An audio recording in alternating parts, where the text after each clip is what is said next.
Welcome back to our Explainer series. Today we're diving straight into part 5, the cosmological constant and the saturated substrate.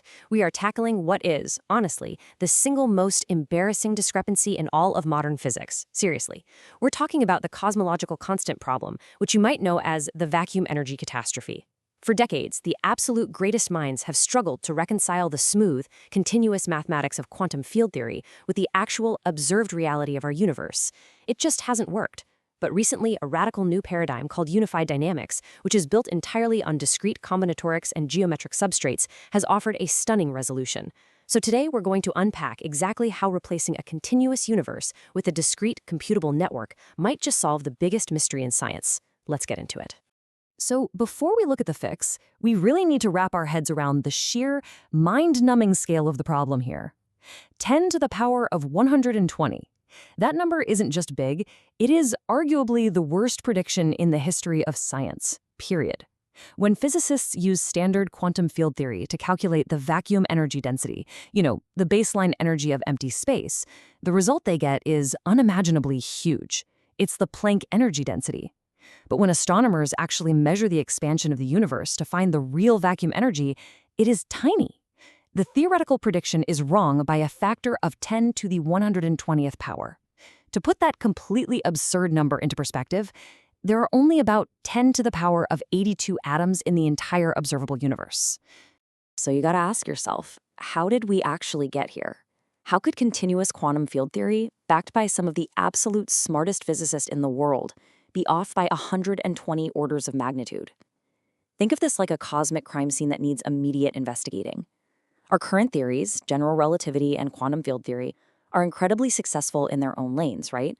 But they both assume the smooth, continuous background of space-time. And here's the fatal flaw. When you try to calculate the energy of nothingness in a completely continuous arena, the math literally spirals out of control. It generates these massive infinities and overestimations that require absurd unphysical levels of fine-tuning to fix. The architecture itself is just fundamentally flawed. To fix a bug this massive, we need a total paradigm shift. The old way of thinking relies on continuous space-time and smooth backgrounds. It's kind of like trying to measure the volume of an ocean by counting infinitely small imaginary drops of water. Eventually, it just breaks down. But the new paradigm proposed by unified dynamics, it's a discrete combinatorial substrate.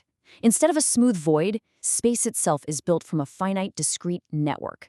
Specifically an iterated fractal lattice of tetrahedral shapes, basically fundamental geometric qubits.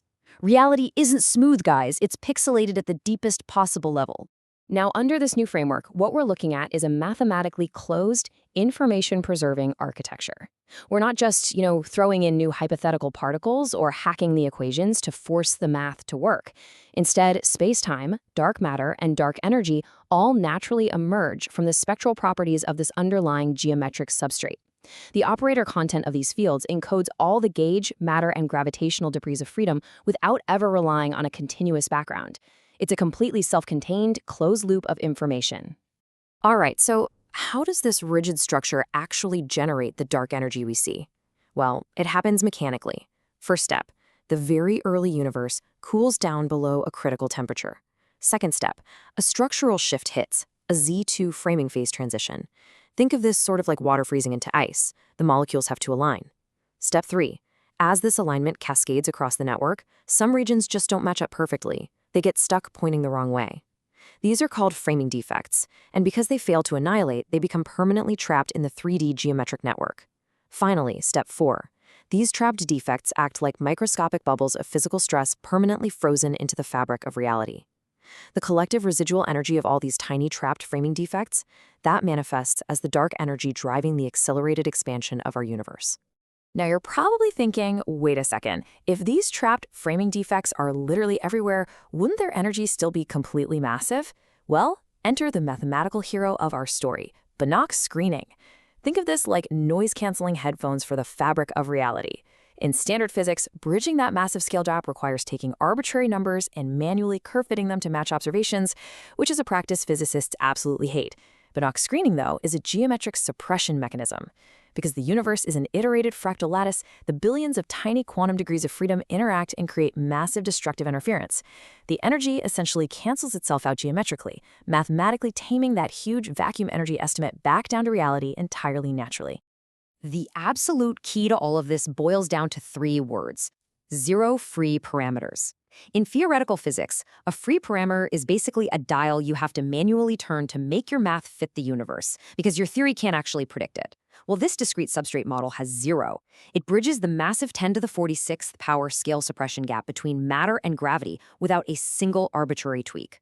It uses an iterated contraction ratio of 4 to the power of -1/3, which is rigorously derived from the Gauss-Bonnet topological curvature budget. What I'm saying is, this is a rigid, predictive, mathematical structure. It doesn't bend to fit the universe, it dictates how the universe must look.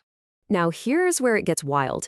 When the architects of this theory first ran the bare mathematical formula for the cosmological constant using this exact substrate, they were off by exactly 7%.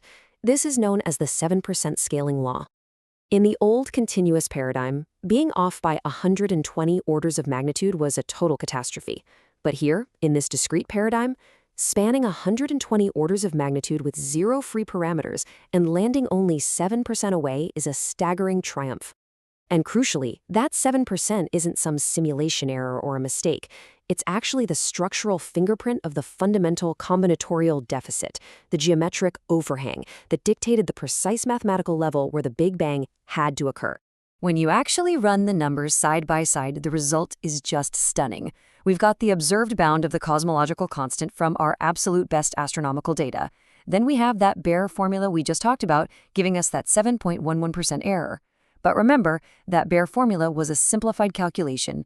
When the researchers mathematically applied the structural correction of the full dynamic interaction, what they called the full OCP phi gate, the theoretical prediction resolves to 2.795 times 10 to the -122. Notice how that error slice shrinks down to an astonishing 0.17%? That is a practically perfect match, derived entirely from first geometric principles, no tweaking required. Which brings us to the F6 computational falsifier, the ultimate epistemic firewall. Because let's be real, a theory isn't actually science unless it can be proven wrong. So the architects built a high-stakes computational simulation, basically a digital guillotine for their own work. They submitted their structural rules to it and said, look, if this discrete substrate simulation doesn't naturally generate the exact conditions of our universe, the entire theory is dead. This F6 simulation executes a massive roll of the cosmic dice, known as a Monte Carlo iterative function system over a specific group. It runs through the fractal levels of the substrate. At level n equals 6, the simulation showed a pre-generational vacuum, just pure uniform symmetry, nothingness. But the theory explicitly predicted that stable matter pockets must form exactly at the combinatorial boundary of n equals 7. That is the Big Bang level. Plus, the simulation simultaneously measured the ground state energy of this network, which dictates the exact value of the cosmological constant. If no pockets formed at n equals 7, or if that energy was wrong, the theory would be utterly falsified. Game over.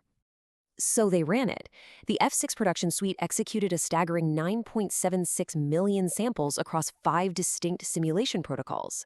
And the result? Quote, "Commander, the theory is not refuted. All predictions pass." The simulation confirmed that stable topological packets formed exclusively at the n equals 7 level with a massive 94% closure rate. 0 packets formed at the non-selected levels. And the ground state energy they measured? It perfectly matched the required cosmological constant. The framework completely survived its own epistemic firewall. So that leaves us with a totally massive paradigm shift process. I mean, think about it.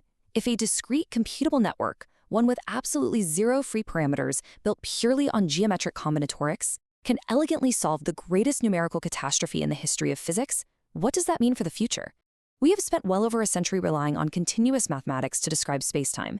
But if reality is fundamentally pixelated, if the universe is ultimately a self-correcting computational substrate, it changes absolutely everything about how we understand the cosmos. The continuous universe might just be an illusion hiding a perfectly structured discrete engine underneath. Definitely something to think about until next time. Thanks for joining me on this explainer, and I'll see you in the next one.